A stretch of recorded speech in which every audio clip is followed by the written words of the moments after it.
Si on peut rendre service à un moment donné, faire un tout petit peu de générosité plutôt que de regarder pile poil, vous croyez que c'est ici qu'on va combattre le Front National? Vous croyez que c'est ici qu'on va combattre la France insoumise? Certainement pas. Certainement pas. Et il y a des endroits pour le faire. Et moi j'envoie un message, arrêtez cette politisation à 2 balles, franchement. Où qu'on soit, il y a toujours politisation. Stop, ça suffit, ce pays marche sur la tête.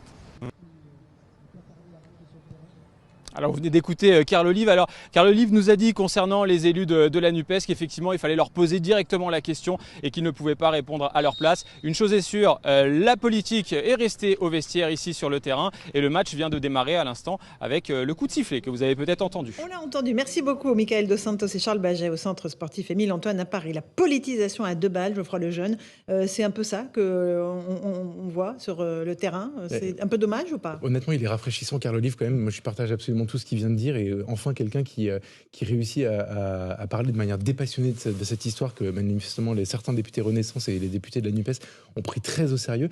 Mais moi, au-delà de ça, je voudrais interroger leur stratégie en réalité.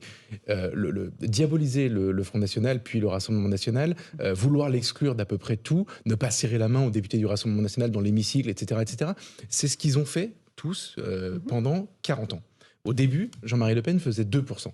À un moment donné, sa fille, c'était il y a 6 mois, fait 42%. Voilà le résultat de cette stratégie qui vise à ostraciser des gens qui sont inquiets, alors peut-être de leur pouvoir d'achat, mais surtout depuis 40 ans de l'immigration et de ses conséquences, etc.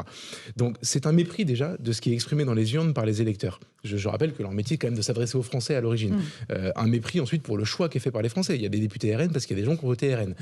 Et en plus, ça ne marche pas. C'est-à-dire que sur le plan stratégique, le Rassemblement National a baissé, le Front National a baissé une fois dans sa progression continue depuis 40 ans. 2007. C'est en 2007 quand Nicolas Sarkozy est allé sur son terrain en disant « moi, je vais gagner l'élection et moi, je vais appliquer certaines des thèses du Front National ». Alors, ça a fait hurler dans certaines rédactions parisiennes, mais il a gagné. C'est la dernière fois qu'un président de droite a été élu. Karim Zeribi, sur ce match, vous pensez que c'est une occasion ratée ou pas? Non, moi je pense qu'il se trompe de combat. On combat le Front National par les idées, par le projet politique, au moment des élections, dans les débats à l'Assemblée nationale.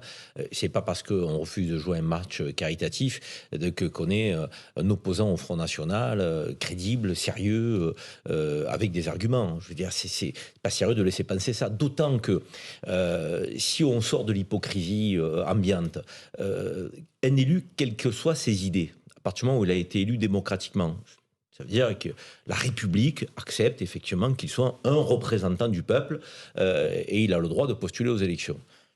Il est choisi par le peuple, donc on se doit de l'accepter en tant que démocrate. Derrière l'étiquette politique et les idées que l'on partage parfois, pas du tout. Moi, j'ai croisé sur les plateaux, on ne va pas se raconter d'histoire, des élus du RN avec qui je partage rien au niveau des idées du projet politique pour la France. Mais quand vous les croisez en dehors, et quand vous ne parlez pas politique, quand vous avez un contact humain, je dirais d'homme à homme, de citoyen à citoyen, il est possible à un moment donné d'avoir une conversation, de se serrer la main, de discuter. Et je veux dire, laisser croire le contraire. C'est quoi? C'est dire à nos compatriotes, lorsqu'ils habitent dans un quartier ou dans une zone pavillonnaire, si vous ne partagez pas les idées, si vous êtes en opposition totale les uns et les autres avec vos idées, ne vous dites plus bonjour, ne faites plus preuve de civilité, de politesse, de courtoisie. Où va-t-on?